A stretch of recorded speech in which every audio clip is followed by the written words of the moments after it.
Hello Reds, welcome along to All for United.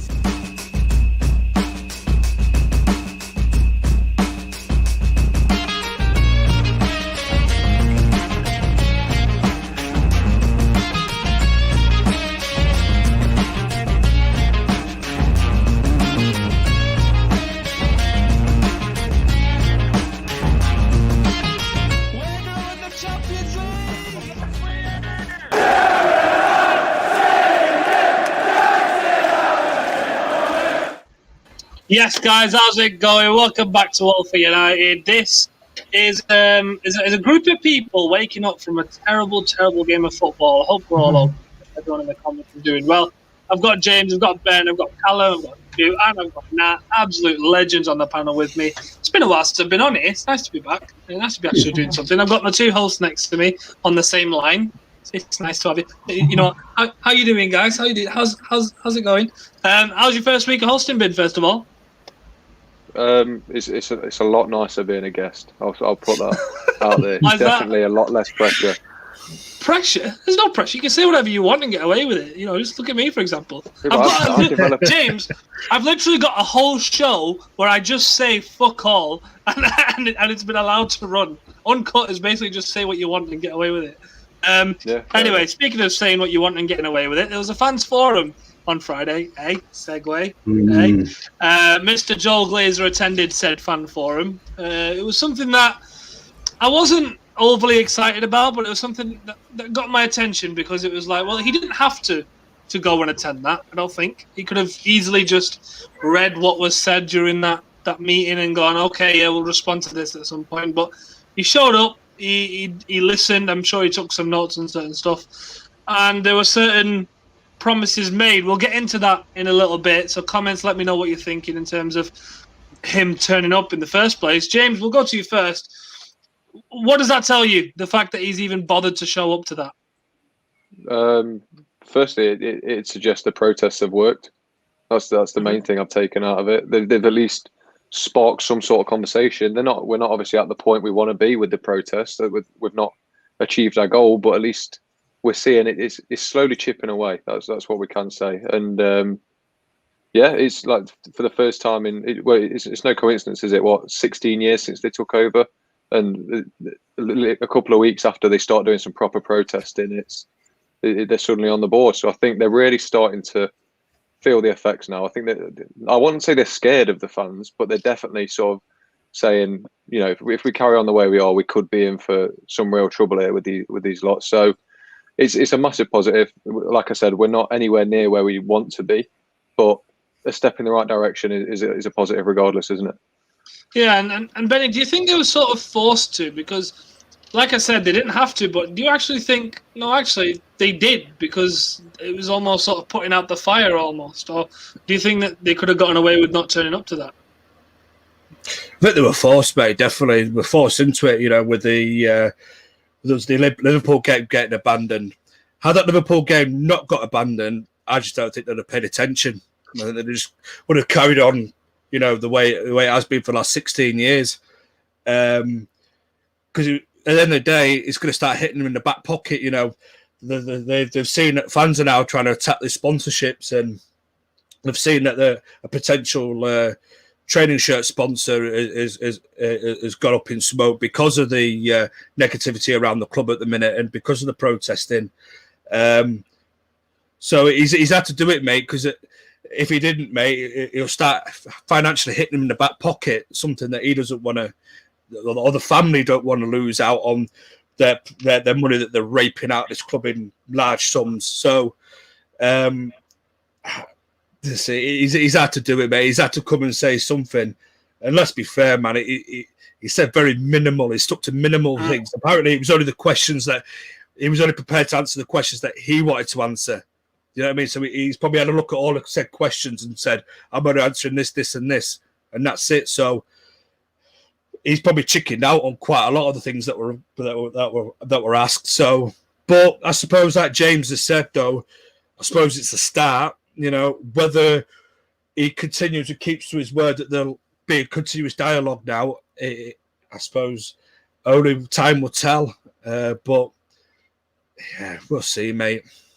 Yeah, and in terms of the whole progress thing. Now, look, none of us actually want them here, but do you think, Cal, that maybe we need to sort of accept that? Because look, face the hard facts that the Glazers are going to do everything they can to not sell this club. They just are. We've seen what's happened over the years. We know it's going to take a lot to do it, and we need actually someone to stump up the cash and go, you know what, we'll pay £4 or £5 billion for Manchester United Football Club, and we'll take it over. So, do you think maybe now? I personally don't think this, but do you think maybe this is some sort of step in the right direction? Because the club will obviously try and spin it in a way that, we're trying to include fans, this, that, and the other. Do you think it's sort of almost a way of trying to live with the monster rather than, a right direction? It's very, very small progress, but we've all seen PR statements come out before about how they want the best for this club, and it's always led to the same thing. We've heard so many words before, yet no action. No, I don't think they can be trusted. I mean, I've got a few of the points up here from Ian Sterling from Must, but two of them were the two glaringly obvious ones that I noticed were no commitment to pay off the debt. Yeah.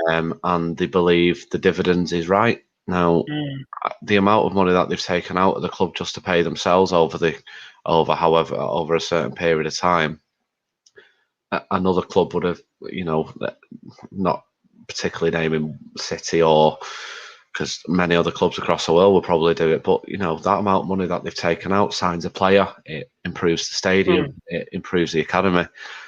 So at the moment, it's small progress but empty words. Until we see this commitment to invest in the stadium and this commitment to improve the team and this commitment to actually liaise with fan forums and Must and global fans from everywhere, until we see that, we have absolutely no reason to trust them. And at the moment, we all should still carry on with the Glazer out protests and still carry on going, we want you out, because we cannot give an ownership and a family credit because they've spoke to us for the first time in 16 years.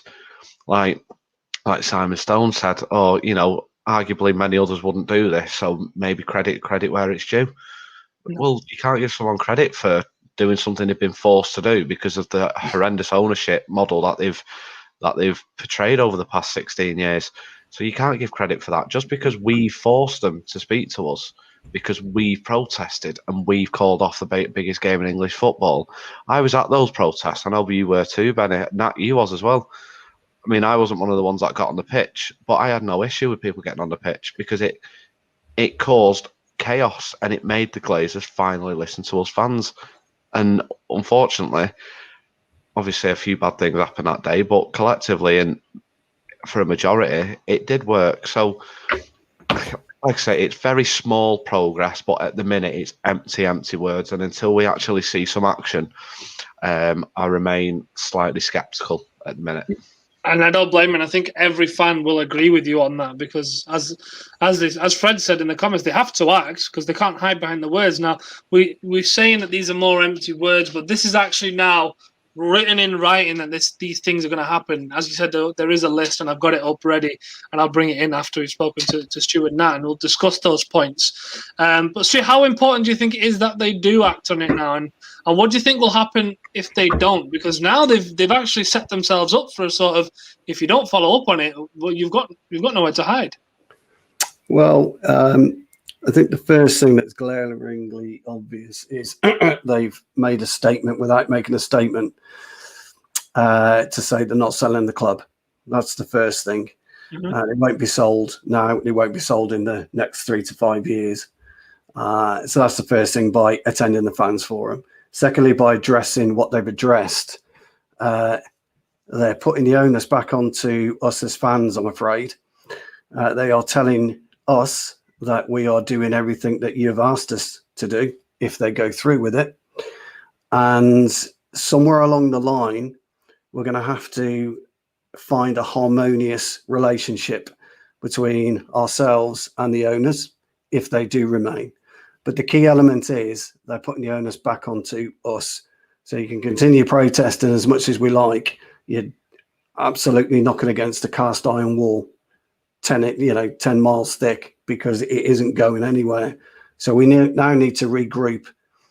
And there's going to be a couple of things that you've got to really understand, I'm afraid, fellas, as if they do come through with a lot of this, you do realise they're putting a little tiny piece of culpability onto the fans. When you put a fans forum in, when you put an advisory board in, when you allow a share structure of whatever description that looks like, we don't know. There's a very, very tiny piece of culpability coming onto those fans that are attending, or must, or whoever it may be, that is representing each and every one of us. And unfortunately, people are forgetting all of this. So they've come out with some glaring messages to us all, but actually haven't said it. And so we need to take a step back now. Everybody needs to really take a deep breath and work out what is the best way moving forward. But you have to bear in mind, you don't get to become a billionaire by being not smart. Exactly. People they can say they know what they're doing. Yeah, people can say they're sitting in Florida, sticking a big fuck you up to us. They probably are. And they're making, mugs out of us, which they've done for 16 years. But they are really turning the emphasis back onto the fans. And I think we should all, understand that, really. So, I think you've made a good point there. I mean, the fact that they've agreed, they're sort of almost going, okay, we'll bring fans in, but now when anything goes wrong, you got to look at them as well as us. And now they're sort of passing it on, or they're not just sharing voting rights, they're sharing blame. And I think that's something we've got to be worried about.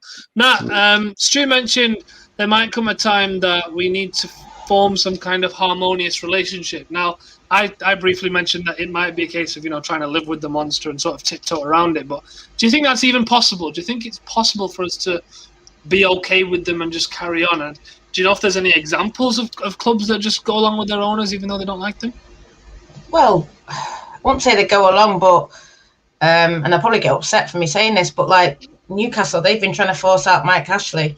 The guy's still there. I know they went along with what happened. They wanted different owners, but Mike Ashley's still there, and there's one. Blackpool, they I know he's eventually gone, but Euston, he was there for ages, and I think I agree with what Stu's saying. Like, there is now, if they're putting in all these things, they're trying to get more representative.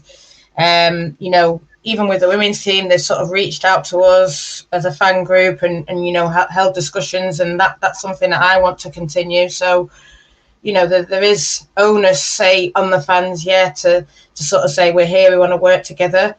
Yeah, I understand people saying 16 years, too late, they've only just come because of the protests. I totally agree with that. Yeah, they have.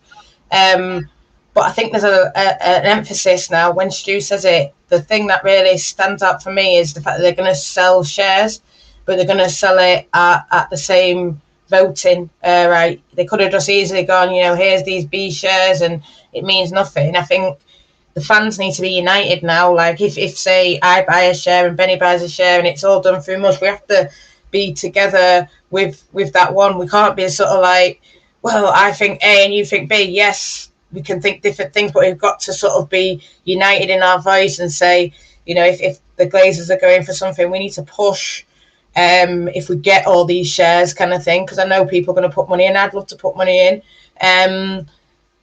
So I think if anyone does buy shares, if we all put our money in, I mean, that's where your money should go. If you should buy a ticket, don't buy that. If you should buy like a shirt or something, don't buy the shirts, buy your shares, and get your voice heard that way, and own a part of this club, and really make a difference that way. And we can not like a certain player this, not like a certain this, but this is bigger picture, and I think we need to be together in this one.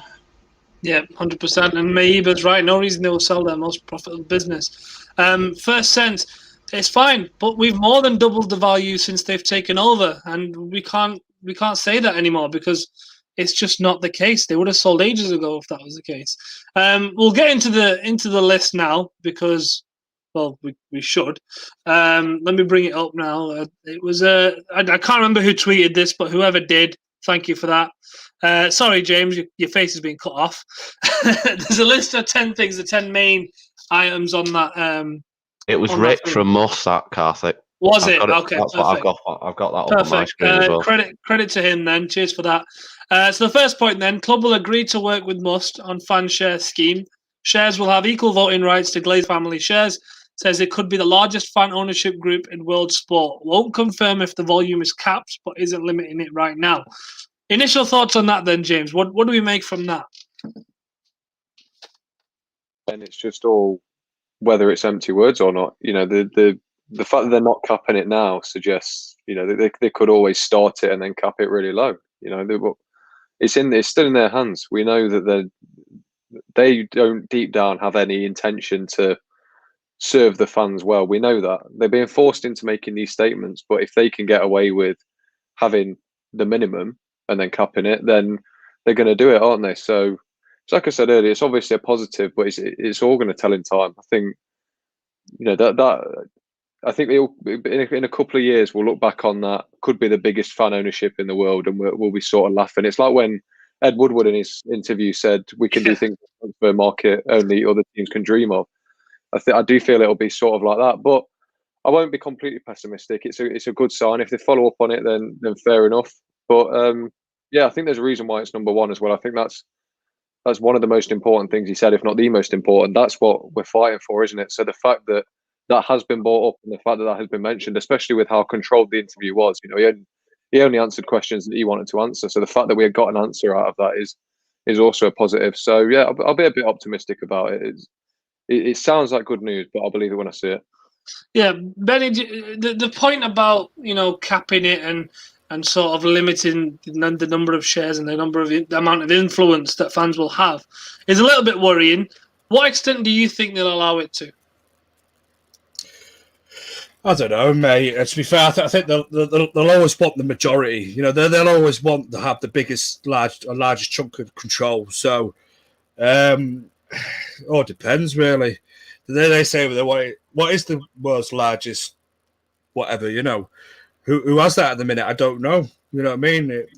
Could it be at 20% and they go, well, it's capped now. We've got it to the world's largest, whatever, you know. But I don't know, mate. I'm still really, you know, not sure with it, or, you know, I still don't trust them 100%. I still, for some reason, in the back of my mind, I'm still thinking, oh, this is just to shut us up for the summer, you know what I mean? So they can have a nice little jolly summer, you know.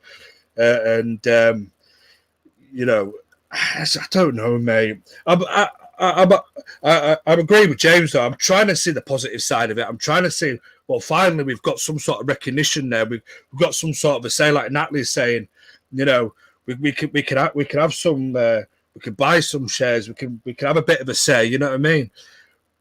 But also, like Natalie said, though, it has to be unanimous. We have to be united on this. And you know what our fan base is like at the minute? It's split all over the place.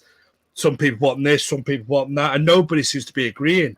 So for me, first and foremost, we all need to sit down. I don't know how we do it, but as fans or we need to all come together as fans. We need to be united as one. And so we know when these shares are up for sale and when we go into meetings with the owners and whatever else, you know what I mean, that we go in there on a united front and we're all on the same page, because if we're all over the place, they're going to walk all over us, no matter how many shares that we have and no matter how much say that we could potentially have.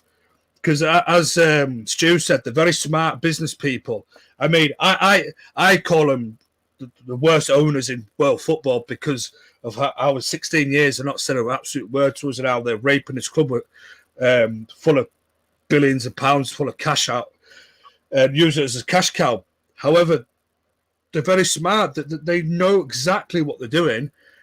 And I've always been of the opinion they'll never sell this. They will bleed Manchester United to the last fiver, and even then they'll still take the last fiver out the kitty, you know.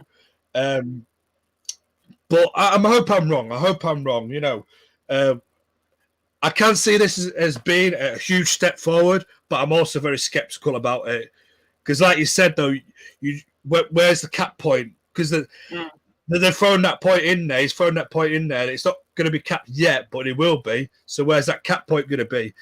You know, so we'll just have to wait and see. I suppose time will tell.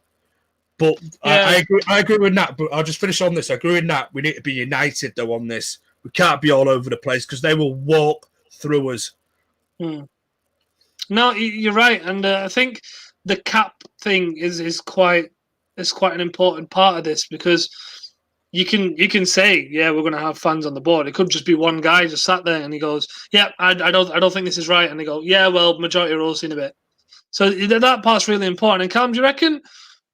Because that's a very big thing to promise. It's a big thing to say that, you know, fans will have. I mean, I know there's later on in the list there's something about an advisory board and things like that, but to have voting shares, that's a big thing to promise, is it not? I mean, I'm not going to sit here and pretend I'm an expert on shares and things like that, but they surely got to get. If I'm getting my head around it the way I think I am, and if I've got it wrong, please stop me. But if they're saying all shares will be equal and voting rights and things like that, Man United's fan base is massive. What if, just hypothetically, say if all 1 billion of us went and said, right, we want a share in Man United, we're not all going to have a vote, are we? Like, I just don't see how that could work. So surely there is going to be some form of cap on how many shares you can have or how many that'll be sold or whatever. Look, I think the important thing here was opening the dialogue and making sure it stays open.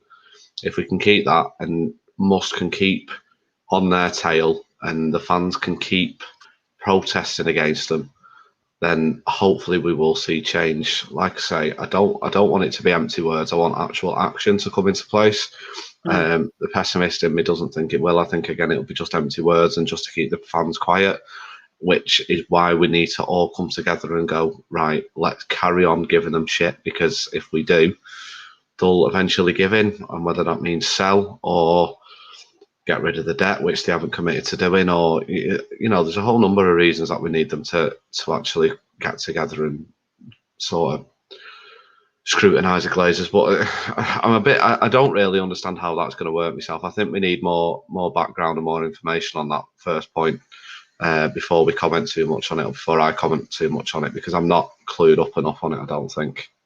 Yeah, I'd like to think they will inform us a little bit more, and I'm sure Stu knows a little bit about it, and I'm sure he's ready to tell us. But just before that, Fred Woodward says, to be clear, it will be a new class of shares, not the ones that are currently listed. Therefore, their ownership percentage may not be affected for all we know. All very unclear. Well, it won't be ownership percentage, will it? It's just, as far as I see it, it's just shares, voting shares alone. Is it not, Stu? Yeah, the way I understand it is just voting shares. I mean, Callum's right, actually. You can buy a single share of any listed company in the world, and providing that share comes with a voting stock or voting right, you're able to vote. And you're able to do that via postal vote, or you can dial into a shareholders meeting. So that's how it works. What I would envisage happening, and again, I'm with Cal on this, I think we need to understand it a lot more. They will put a block of shares, maybe 5% of the overall share structure, no more than that, I wouldn't say, of Manchester United.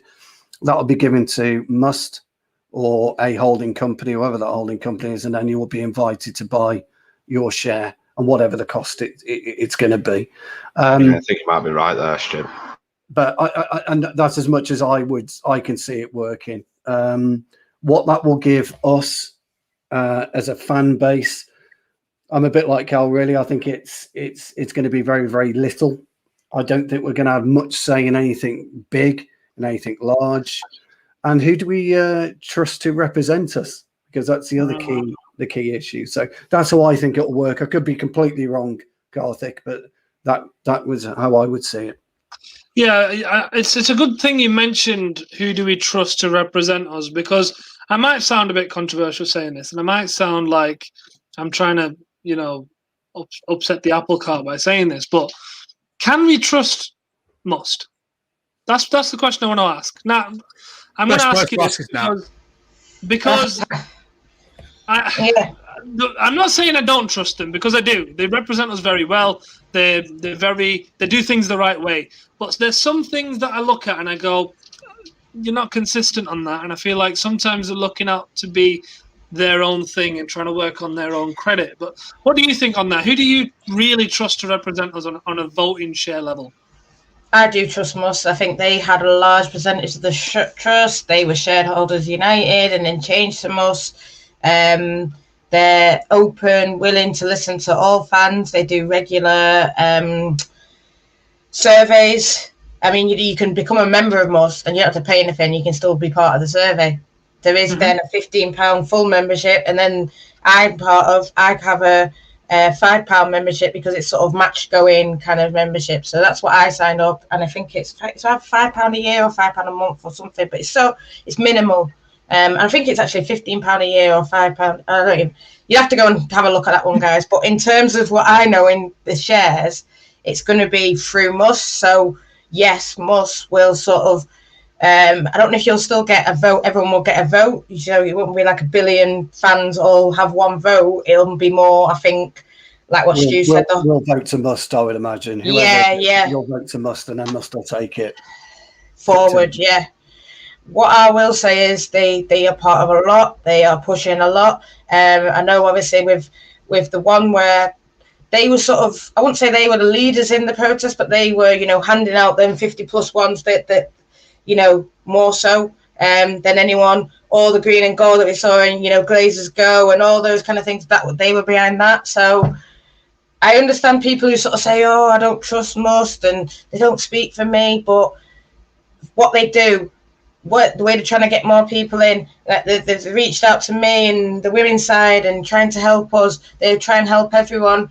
Ian Sterling, who was sitting on the fans forum, if anyone ever goes up to Europe or anything like that, he's always putting things out. Same with Ollie Winton. These are like guys in MUFC. So for me, I do trust them. I do think they are, diehard fans. They're giving up their time. They're doing this for free. They have the dialogue. They've pushed it this far where they've got us to this, really. I know it was all the fans and protests. I agree with Brenny as well. But I think, when people are doing this, it's not, we're doing a YouTube channel. It takes a lot of time. But then imagine having to do, speaking to Ed Woodward and all those kind of things. That's even more pressure. And, I'm not a person who's sort of well-versed in speaking. But, They've got a Barmy Army, they've got the Women's Supporters Trust up to that level where we can have dialogue. So I do think to trust them. They're part of sort of the wider thingy with fans as well, the Football Supporters Association, and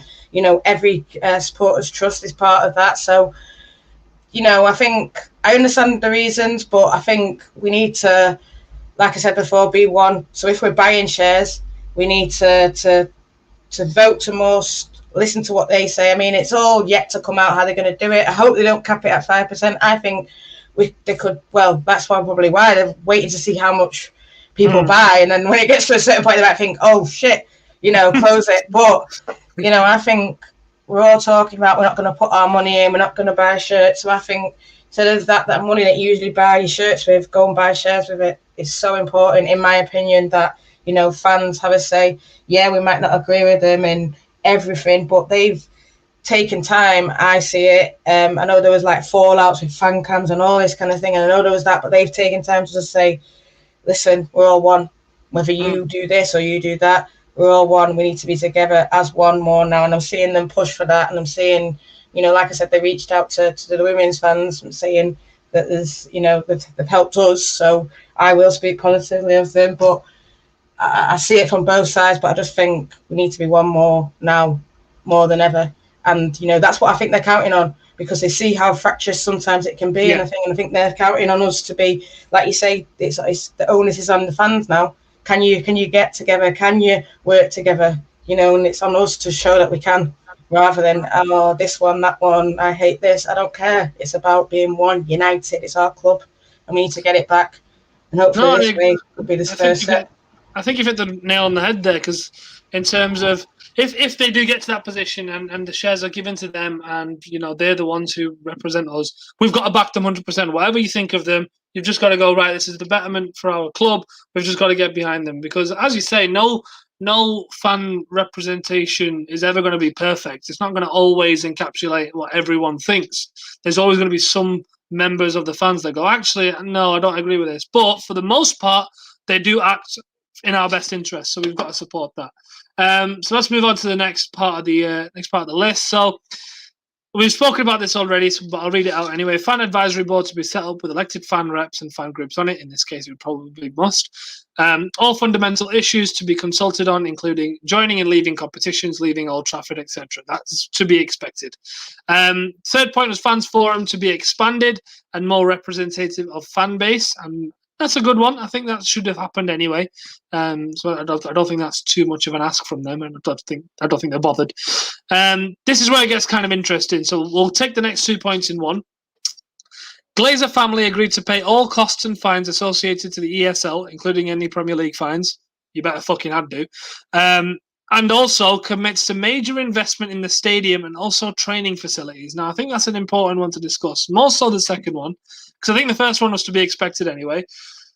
James, shouldn't that be a basic thing to invest in the stadium and training facilities? Why do they need to come out in a fans forum and go, you know what, we'll listen to you. We'll fix that leak in the stadium so you don't get wet. You know what, we'll do that for you.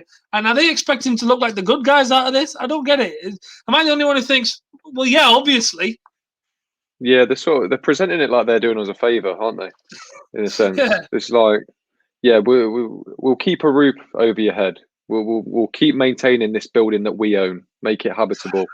It's like flexing to your kids that you're going to fix the shower when it's not been working for 2 years and your kids are proper dirty. It's that sort of thing. Like, you don't even need to mention it. That should be being done already. I think that highlights a bit of their incompetence in that, yeah, look at us, we're going to fix the stadium that you've been calling for 10 years. But yeah, again, like, I won't be too pessimistic. It is a positive. At least it is going to get sorted. But it's the same sort of thing with the fines as well. You know, we're going to pay the consequences for the thing that we did. Thank you so much. Thank you for that. We really appreciate that. But I also think they'll do it in a way they'll pay the fines and then they'll go, well, we don't quite have much money available for the transfers anymore. You know, the COVID's hit us really hard, so that we don't really have that much money available, and that'll be that. So it will come out the club somehow. They'll find a way around it. In that it's just another excuse that will be used for the same thing. But you know, it's the same with everything. At least they're doing the bare minimum. There was at a point where they weren't even doing that. So things are moving forward. We can't expect them to ever be good. I don't think it's gone past that point. But you know, my worry is they'll do this, and then people will forget how bad they really are. People will just think, oh well, fair enough. We'll let them off. Good owners. We don't want them out anymore. That's my worry. It's the same. I was worried with that with Sancho. You know, we spend 150 million this summer and spend it well as well. Get some good quality players in, and people will go, well, yeah, fair enough. They've spent some of that enormous chunk of money they've taken out of the club. So yeah, it's not their money they're spending. It's the clubs. That we've all got to remember that. So yeah, it's bare minimum. Fair play for doing it, but it's not something you should be bragging about at all. It shouldn't have even been mentioned. It should be something that's been happening for years. Paying fines for something you did, you can't expect us to pay for it. We didn't want it, you did. So you're going to face consequences. But yeah, but at least, like I said, at least it's the bare minimum. At least they're doing that, I suppose. I'm glad you mentioned the transfers thing as well, because that is a point later on that I wanted to talk about. Also, I don't think I'm allowed to speak about Jadon Sancho anymore, so I'm just not going to do it. Benny, you're one of the many people on this channel that go to Old Trafford regularly, or have been at least once anyway. In terms of the stadium needing fixing, for those of viewers, obviously some of them are international, they've not been to Old Trafford. What exactly do we mean when we say Old Trafford needs a touch-up? What? Because surely people abroad, you know, they might think, oh, it looks fine when I'm watching it on the telly. I don't see too many things wrong. I see maybe the odd video of a roof leaking. Maybe that's just on that day. Who knows? Maybe it's just raining. Could you maybe just share to some of the people that don't know what exactly is going wrong with Old Trafford? Well, let's put it this way. Old Trafford used to be the crown jewel in the football stadiums in this country. In fact, in the United Kingdom, you know, up there is the absolute creme de la creme. You know, people used to look at that and think, wow, that's Old Trafford. Wish we had a stadium like that. Now it's been overtook on a large scale by all these new built stadiums. Even though I call them soulless bowls of a stadium, because they've got no character, they've got no history. It's just the same shaped stadiums these days. They all look exactly the same. However, Old Trafford itself is a special place. It has been played. It's been home to some of the best players the world's ever seen. You know, and it has over its years been modernised completely. You know, However, when they came in, the modernisation stopped. The last proper big expansion was the quadrants, and that was greenlit before they even came in. So, and let's be fair, every summer, they always used to go around give the stadium a lick of paint. There's the stanchions. I'm not sure what they call them, but the stanchions that hold the roofs up, up and everything. Just always wash them, deep washed, clean them, lick a new paint on them. And over the last decade or so, they've not done anything to it, and it's just rotted away. And you just walk past it today, you can see all the rust on them. People might say, "Well, that's not really a porn pipe. It's just a roof, just the outside." But when you see that, when you used to see that every summer, that they take care of the stadium, you used to have a good wash, a good lick of paint, on the outside. It used to mean something to them. Now it's just like, they said they spent, was it £100 million on the stadium over 10 years? Let's be fair. Half of that's because, or some of it's because they've been told to. The disabled section, they've been told they had to do it. If they didn't have to do it, they wouldn't have done it. Sorry, but that disabled section is a joke anyway, because they moved it behind the goal. What are you doing? And then they did that weird little expansion in the east stand where they made a massive gap, but it just made them even more vulnerable. Sorry, I just thought I should explain that. Carry on, Ben. Yeah, sorry, mate. Yeah, I'll try and be quick anyway on my point. But they was going to originally put them all behind the goal and all the way from the south stand, all behind the east stand and into the Sir Alex Ferguson stand. So obviously they make the entrance into the stadium bowl. They made the things wider, taking out seats, and then going, "Oh, we can't do it because the stadium's too old." So they've had to look at other options. And now I have to say, well, fans of the new areas are way up in the sky, high up in the sky. It's not been really well thought out. It's just been chucked together, because they've been told to. The seats, even though I think they are trying to replace the seats with these brand new ones that I don't know if anyone's been to the Emirates. At Wembley Stadium, it's exactly the same seats as them. It gives you a little bit more room between the seats. Good. Because it's cramped to fuck, man. So a big guy like me, and say if there's a tall guy next to me, we ain't sitting down properly because there's no room.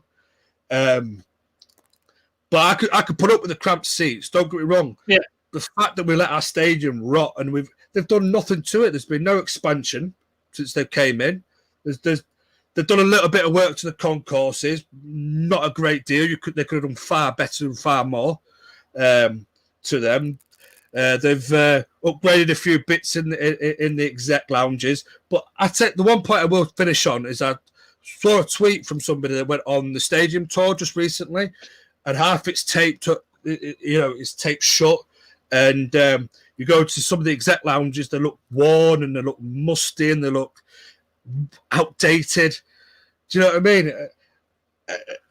It's just they've done the bare minimum. They've done the bare minimum to try and keep the stadium looking sort of good on camera, but you only have to look at it in your own eyes and see how outdated it is. And it's a shame because it's probably the most famous stadium in the world, up there with the Bernabeu and the Nou Camp and all that lot. It's up there with Wembley Stadium as well. Not the new one, the old one, because the new one's just crap. But it's up there as one of the football's most famous stadiums in world football. And we just let it just go to absolute dross. And it's down to them because before they came in, we was always upgrading. We was always expanding. We was always making sure it was cleaned. We was always making sure that fans had good facilities. We don't even have a fan park for kids, do we? We have a little five-a-side thing in a cage. Well, that's wonderful, lad, isn't it? But there's nothing for kids to do. And you look at and the most indicative thing is look at Man City. They're still working on building around their stadium, getting more things in. We should do that. We own vast lands at Trafford Park in and around Old Trafford. What are we doing with it? Absolutely nothing. But hey, I'll shut up now. I've been going on too long about the stadium. No, that's fine. I just wanted our viewers to sort of know what we're talking about, because we can say Old Trafford needs work, but some people might not fully understand it. Ugly Bear seems to think we want a new stadium. No. We want something to. We want It's not even the bare minimum. It's just something you expect from owners to maintain their property, and they've not done it. So that's what we want. We like First Sense says, we don't need a new stadium. We need renovation. Callum, the report thing says that they'll invest into maintaining and developing the training facilities in the stadium. That's a very vague statement to make. What do you expect to come from that? Well, let's look at the women's team. They promised 3 years ago, Casey Stoner. So this accelerating the planning. Fucking hell, what car are they driving? Because it's not very quick, is it? The thing that irks me, because I literally live up the road from Old Trafford. I was born in Old Trafford. I was raised in Old Trafford. He means the area, by the way, not the stadium. Not the stadium, yeah. And the stadium is just rusting to shit. There's no better way of describing it. It's falling apart. You go past it on the train. The boards at the back of the stadium, they're rusted. The paint's falling off. Like just little things like that. And they go on about £100 million over 10 years. I'd love to know where that went because I can't see anything. And just to add to that, if the Glazer family came in a few years previous, them dickheads would still have us training at the Cliff. Yeah, they really would. You know what? Yes, they would. The thing is, and I've just retweeted something a couple of years ago. My God, there was a hole in the roof. There was a hole in the roof in the gantry where the commentators sit. They were getting soaked because the rain was leaking through the roof. It's when you speak about Man United as a brand, not as a football club, but as a brand and a business. Old Trafford is our headquarters. It should be the thing that's maintained and improved and renovated the most. When we speak about renovation and improvements, we don't just mean a lick of paint. We mean modernising it. We mean making it look fit for the 21st century. Not painting the exact lounges for the rich people that turn up at the grounds.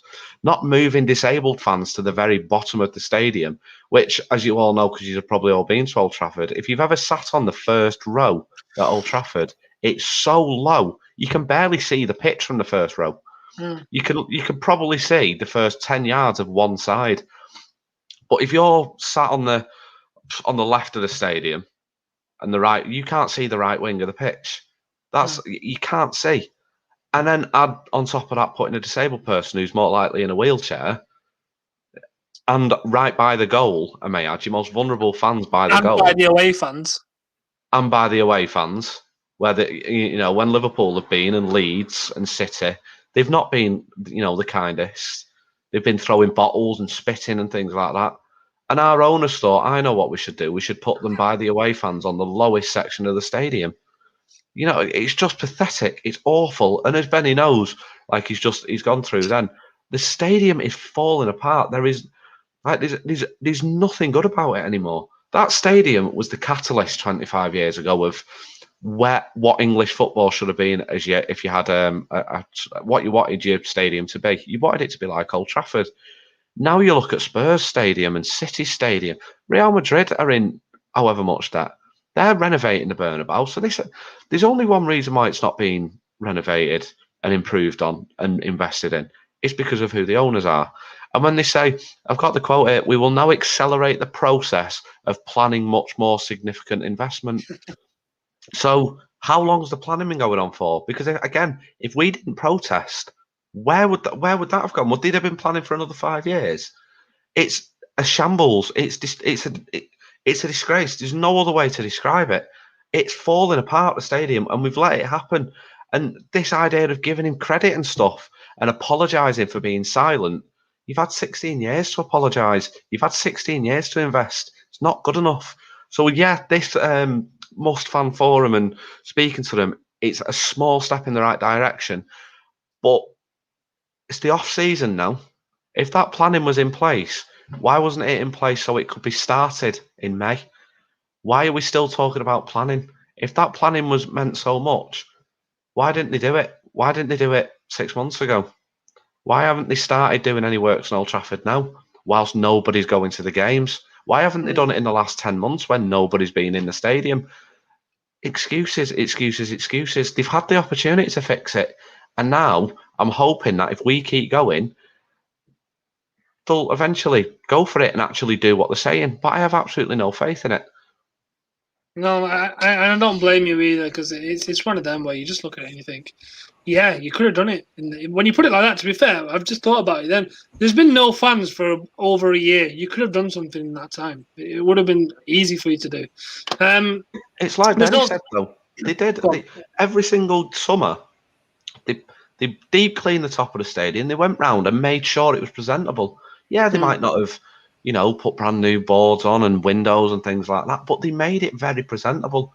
They've not even bothered to do that. It's rusting away. The stanchions at the top that do hold the roof together.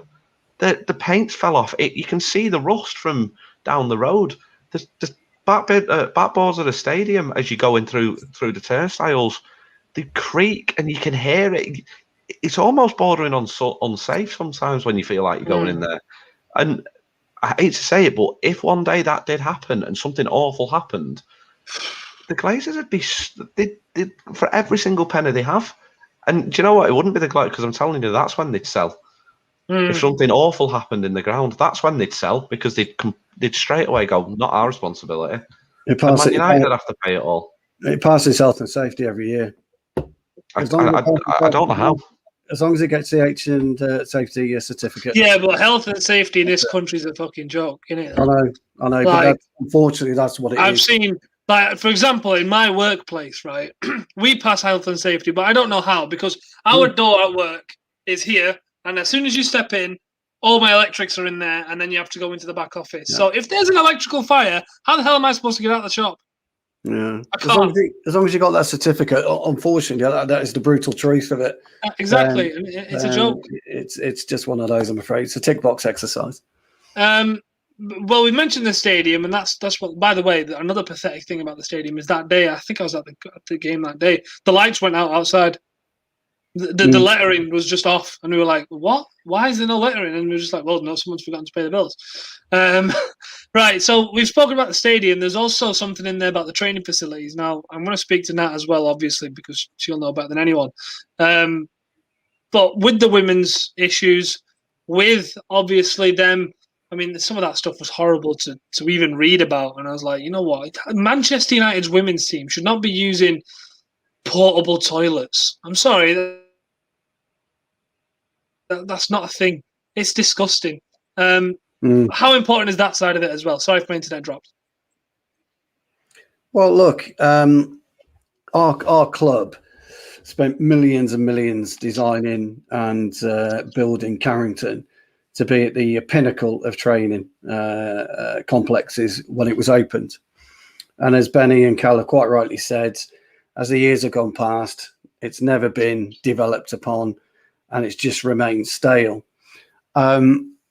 To have the women's team actually training away from their own complex is disgusting in itself anyway, because it's big enough currently to be able to house the female team and to be able to build their own self-contained dressing room on one of the outer pitches. So there's enough room to do that. All they've got to do is just buy extra land in and around the area and develop it. I've been to the Aon complex a couple of times on some business trips. And when you actually drive up to it, the outer side of it looks really, really cool. But obviously we're not allowed into the main belly of it. So we don't know exactly what is going on. So when you are taking around the Aon complex, you're kind of shown the glitzy bits, the glamorous bits, etc., which look good. But you're not shown the real crux of it, really. And so... I played football at Carrington. I've actually played there, and my sister works at the horse stables next to it. Yeah, and it's completely deserted from the rest of Manchester. There's like a mile-long road just to get there. It's crazy. Yeah, and the thing about it is, and this is where it all comes down to. It all comes down to what they're going to do with the investment, and how they're going to do with the investment. And where this finite pie of money gets chopped up and gets, divvied around, really. And unfortunately, Old Trafford and the Aon complex, the women's team, they've taken the very, very small, tiny slithers of it. The Glazers have taken the bulk of it, and the first team has taken another slither of it. But herein lies the issue, unfortunately. Herein lies the problem. The problem is they own the club. Okay. And whether we like it or not as fans, because each and every one of us on this screen gets paid.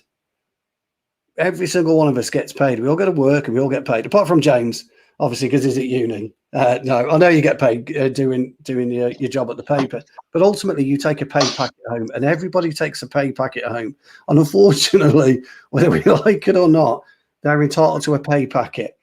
And it's how much they determine that pay packet to be worth is the big issue.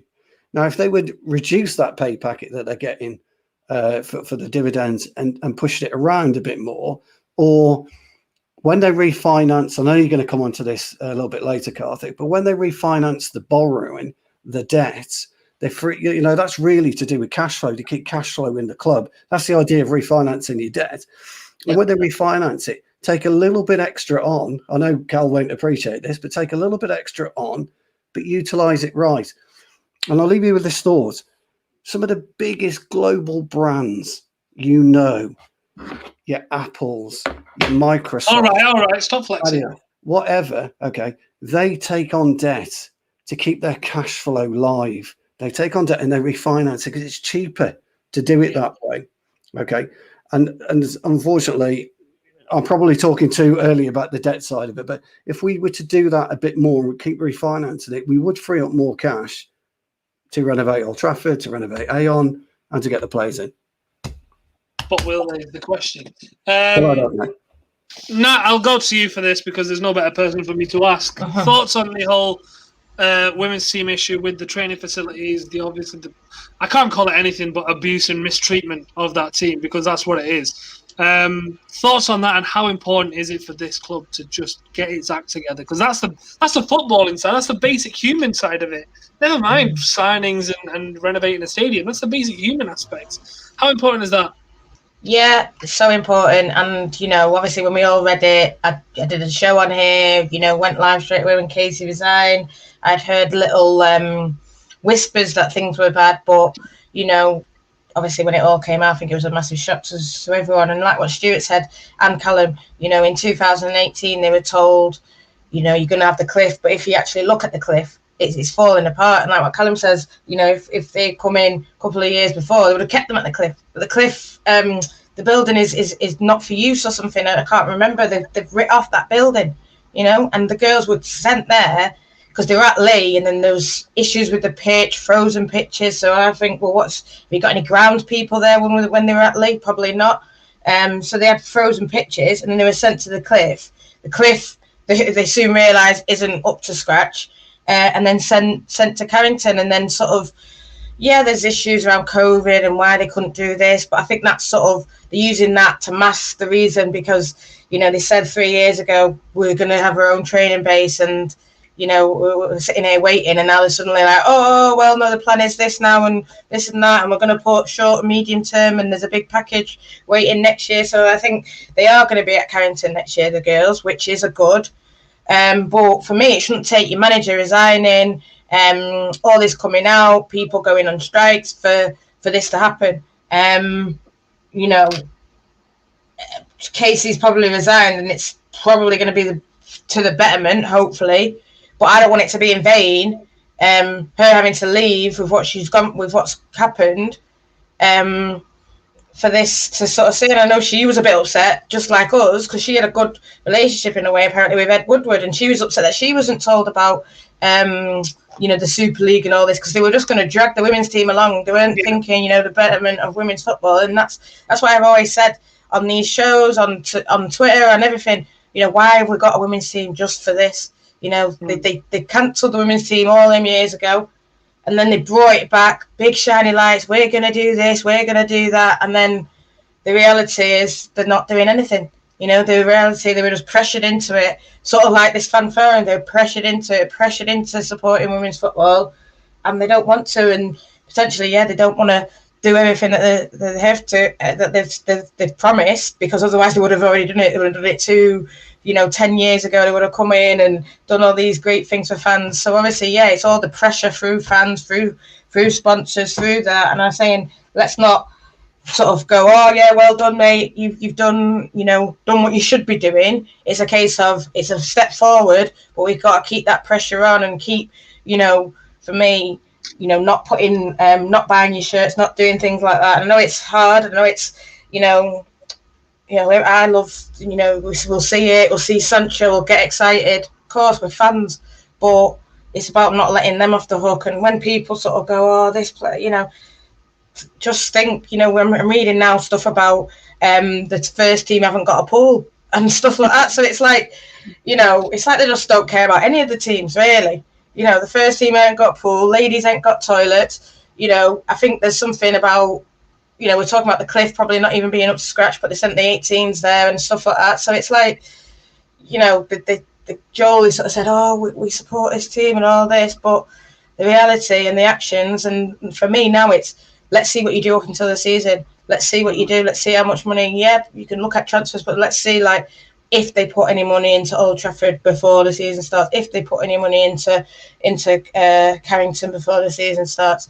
And I think if they don't, then if you come on to this, Kartik, but, I think the fans shouldn't just say, oh, yeah, we'll wait a couple more months. No, let's, back to the protests. And it's on them in a way. It's on us, but it's on them as well. You said you're going to do it, so let's see that major investment. For me, even 100 million in 10 years. 10 years that's what, 10 million a year? Is that really a lot? It's not a lot, really, compared to other people and what other fan base, other clubs are doing. It's not really a lot. So it's not something I'd sit there and go, great. If it was over 3 years, yeah, fair, great, that's great.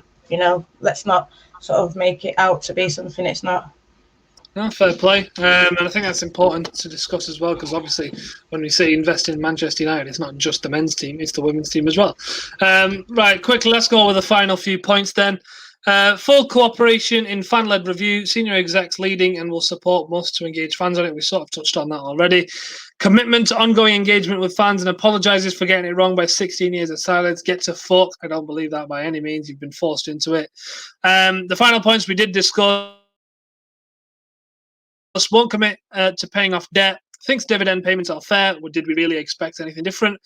And commits to investment in the team this summer. This is the one I wanted to touch on towards the end, because I think this could affect what goes on in the future. Now, when I look at it, I think, right, you've said these things.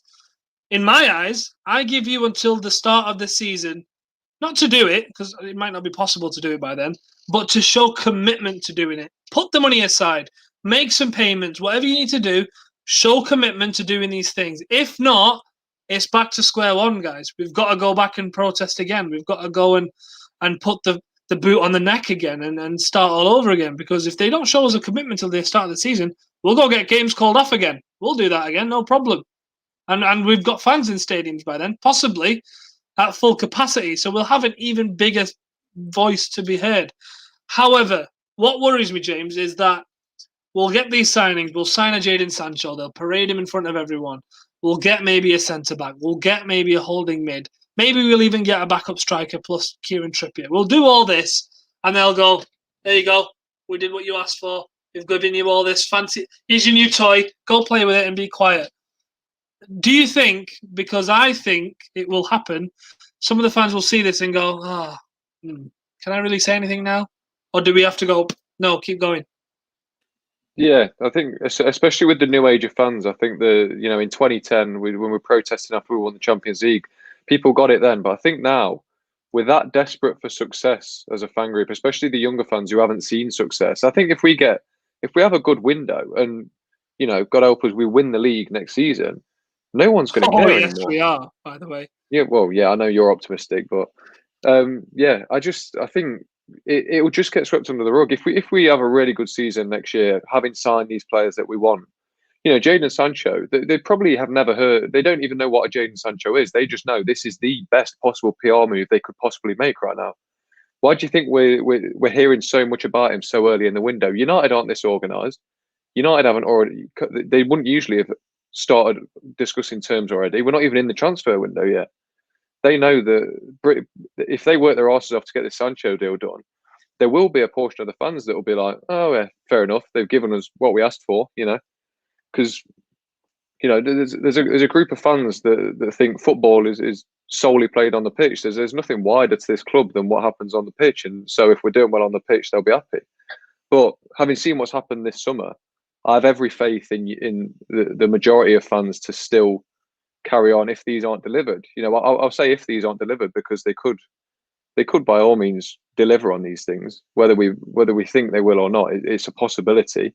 They could have suddenly grown a conscience and stopped being scumbags over the summer. It's possible, but yeah, it does worry me a little bit, especially, you know, I get Twitter is not a representation of the fans, but you see on Twitter, even with the links to Jadon Sancho, people are starting to go, well, you know, they're starting to do things right. Maybe we should ease off them a little bit. Maybe we're Glazers in again. But, you know, you just got to hope. I think someone said it earlier. You've got to hope the fans unite. You know, we're Manchester United. Fans unite, get together, and really drive this home. We either want Glazers as good owners, or we want new owners, and it's up to them which ones they want to deliver. Sell the club or become good owners.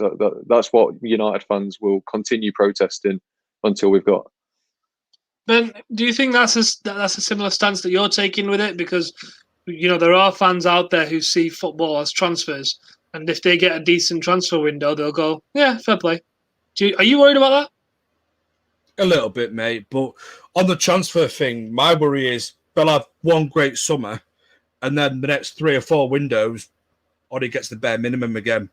But I've seen this far too many times under their ownership. It's like when they bring a new manager in, bang, give him a bit more extra cash, keep fans quiet, you know, let him get a couple of decent players in, you know. It has to be continued investment in the team, the facilities, the stadium, and it has to start from now. They have to start putting their words into action. They can't keep fobbing us up with excuses and, you know, no action, you know, and no will to do any action, you know. It's like I can understand fans that they get buzzed up for transfers, you know, they love it, you know, they love that side of the game, and they want to see Jadon Sancho's in a Manchester United shirt. They want to see a Harry Kane in a Manchester United shirt. Sometimes you're never going to get all the players you want that you want.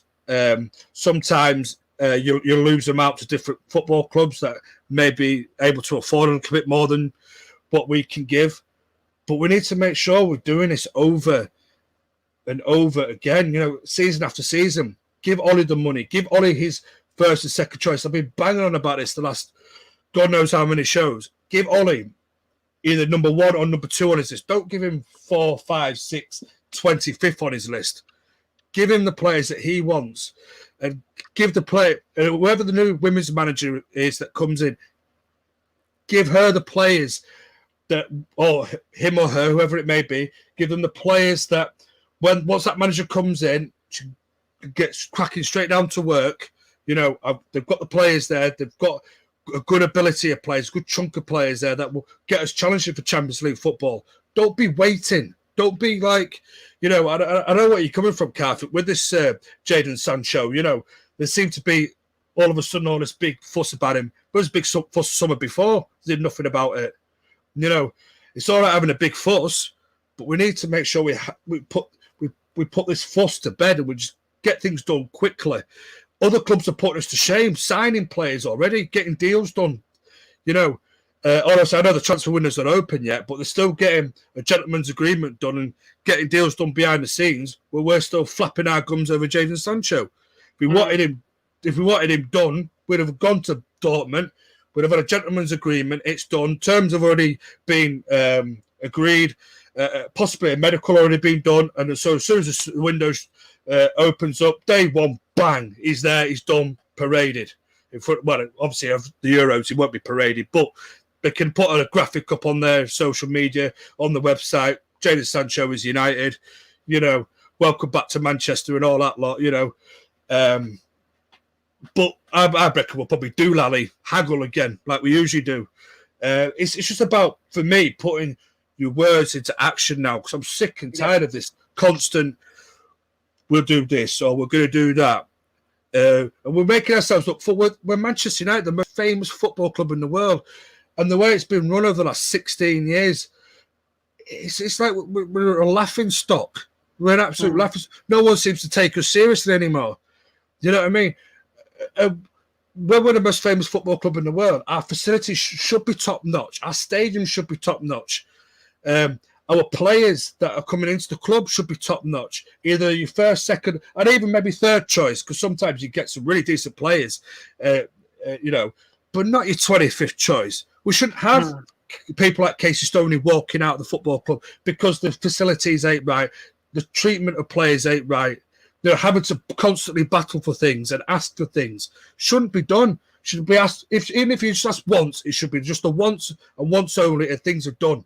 You know, it's time to start acting now. It's time to start for Manchester United to start acting like the big football club that we are, and not like a mediocre, small Division 3 side. That, you know, it's the way we run now, mate. You know, it seems like that. And I've seen Grimsby Town, Scunthorpe United being run by shit owners that don't give a fuck. And we're running exactly like that. We're not run like a top Premier League side. We're not run like Manchester United, the creme de la creme, the biggest football club in the world. Because that's what we are. We are the biggest name in the world. You know, but we can't live off name alone. We need to start seeing action. We need to start giving the facilities, giving the players and potentially new players coming in, showing them the facilities that we're investing in, the stadium that we're investing in, and putting the words, instead of having empty words, just start putting action in. And it's like Callum said earlier, they've had a whole 14 months where they've had no fans in. Why have you not improved Old Trafford? You know, when football was suspended for a while, why have you not gone in and improved Carrington? Get rid of the temporary structure that you have to get rid of by, I think, this summer. Some of them temperatures have to go. You know, why haven't we got something more in place? Everything's more reactionary about Manchester United. It's never planned. I don't get all this bollocks while we're planning. Like Callum said, what are you planning with? Are you on the old typewriter still? You know, are we not communicating with each other? It's just, I don't know, mate. It's frustrating, but I hope that we start getting things right from now. We've got to start getting things right from now. And I'll stop ranting. Bloody hell, Ben, get off the fence. I know, sorry, mate. I hate it when you do this. You just sort of play both sides. Bloody hell, Ben. Callum, on the flip side of that, could the opposite actually happen, where they don't spend any money and go, fuck off, you're gonna create a seat, and we're not giving you any money, and you're not giving the players? Because potentially that could happen, couldn't it? I mean, I think that's probably what will happen, to be completely honest. I again think it's all hearsay words. I think they've got to sign players this summer. If they don't, God help them, to be honest. It's just all shite. And Ben sort of said it all perfectly there. Unfortunately, we've let it go on for too long. And I think if we don't, personally, I think that final point in that picture was Joe Glazer going, shut up, to be honest. Just going, shut up. Like, shut up, we'll sign you some players, leave us alone. Simple as that. There's no other way for it. I mean, I obviously wasn't in the fans forum myself, but if Rick has put that list together, because that was the point of agenda as it's gone through, it's probably been written to be last. It wouldn't surprise me with the Glazers, but I think they've put that as the last point to make everyone go, all right, you know, the sort of average fan from abroad who, you know, probably isn't bothered about the stadium because they're never really going to get to it. You know, no offense to that. I mean, they might not be able to, but they're not going to be bothered about the stadium. They are just going to want to see fancy players all the time. And I think that's they want to appeal to Asia and America because that's where the money is. So if they go, well, look at all these fancy players we'll sign, they're the fans that they want to appeal to. They don't care about the match-going fan. The match-going fan cares about the facilities and the infrastructure and the stadium and the women's team and all that. But you're telling me somebody in China or India or America or Brazil or Australia really cares? No, they just care about what players they get to see on the TV screen because they're the ones that'll order the merchandise. They're the ones that'll get Sancho on the back and all that sort of stuff. So I think they might sign players. The past few transfer windows don't, you know, fill me with hope, but I'd like to think after everything that's gone on over the past couple of months, they will do. what we need to remember is, and I keep seeing this, people seem to, on Twitter especially, seem to be having a go at those who are buying season tickets and going to the games. Fans need to remember the problem at this club is not the average match-going fan supporting the club that they've loved all their life. And for some reason, it seems to be getting twisted that, oh my God, you're buying your season ticket, you Glazer sympathiser. Because why should a fan suffer from watching his team, who he's supported all his life, because of our owners? Like, it's just a ridiculous #Ollie out argument. It's ridiculous. I hope we do sign players this year. I'm not 100% convinced, but I'm more convinced than I probably was last year, to be honest. I think we're just going to have to wait and see what happens. But I'm more bothered about the stadium at this point. Yeah. Finally, right, before we wrap up, then, Stu, anything to say on any of the 10?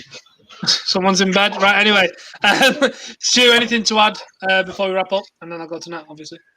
Not really, actually. I think the lads have eloquently put everything that I would say across anyway. It's not often I get in awe of many people, but James, Benny and Cal have, and Nat, to be fair, Karthik the exception, but everybody else, no. I think tonight has been one of those shows where it demonstrates the knowledge that All for United as a fan channel has, and really understands the club and understands the fans. So I think it's for tonight, for me personally, listening to everybody, it's quite interesting. We've all got our own different ways of getting our points across, but I think we've all come down on the same kind of stone. Really, we're all in the same area. What I would say is, and I will be very, very quick, I just got this sneaking feeling that the Sancho deal is done.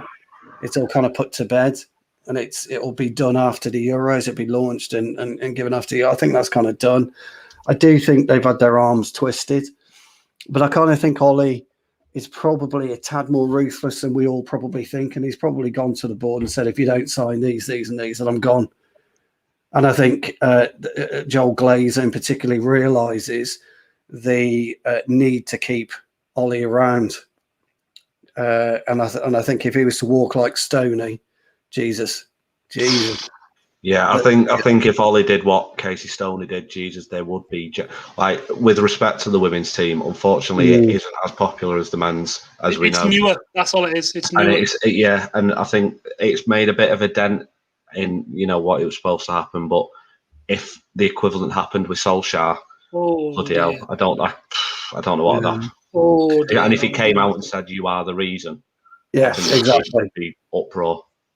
So I kind of think that's where I would be leaning towards, that they will back him for mainly for that reason, which isn't the right reason, by the way, Karthik. No, it's not. It's the wrong reason, but I believe that's what it will be.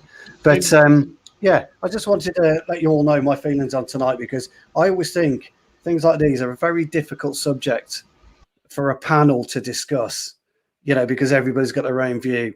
And I was like, it could go either way tonight, but I think everybody's been exceptionally balanced. And it's been a privilege to be a part of the show tonight. So I just thought I'd put that across. Nice of you to say. Nat, any final words before we wrap up? Yeah, no, I just agree with Stu. What's saying? I've agreed sort of with everyone, whether we sort of, say it in different ways or different. I think we all, like I sort of said before, we all need to be united as one. And I do think that potentially some fans might get their head turned by new signings, but I think you need to realise that this club is more than just signings, is more than just fancy players, is more than even just, I'm going to say, just more than trophies. Even though we've waited so long for trophies, it is more than that, and it's about respect and it's about community, and and I think now they've really lost a lot of. I'm not saying they had match-going fans. I don't think they ever did, but there was we sort of accepted it. We accepted that they were our owners. What was going on? But it was sort of was happening. And I think now this has just totally changed the way that they've, I think the ESL was the main trigger point. It's changed everyone's point of views. And I think we've got to a point with all the protests where they've had to think, oh shit, let me sit up and listen. So for me, they've said what they said. They've put those points out. The statements are out. So now it's time to deliver. And if they don't, it's back to the way it was. And I don't think they want that again. I don't think they want games getting called off again. But I think we've shown the power that we have as fans. Not just through means like this, but going down to the stadium, protesting. And I just wish, and I want everyone to not get caught up with, say, a Sancho or Torres or anyone that comes in. Just keep focused on the main goals in a way, and make sure that they deliver what they've said. Yeah, 100%. And I think the best way to summarize the thoughts from today is to say, well, I think everyone's in agreement that we're not fully trusting of what's been said. And I think we're right to be that way. I think we're right to have a little bit of skepticism. We want to see commitment towards something. And the way I would put it now, I don't represent everyone on All for United, but this is what I would say, is if we don't see a commitment to something happening before the start of the season, if they don't show us any sort of commitment, any finances put into aside, any down payments made towards, I don't know, servicing the stadium or something like that, if none of this commitment is shown, I think we go back to square one and we go, you know what? If you're not following up on what you've said, we've given you enough time. You had the summer. We'll get the games called off again. That's fine. We decide when you play. Remember that. We've proved that it was.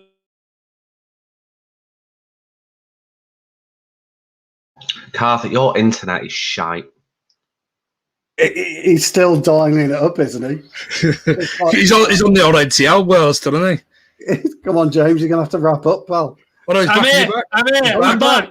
He's I'm back. We've survived. We're going to try and do this quickly now. Where did I get lost? The main thing about that was said about Ollie, and in terms of the investment this summer, we can't get carried away. We can't get distracted by these signings, because Ollie probably has gone in and said, you know what, if I don't get backed like the other managers, I'll walk.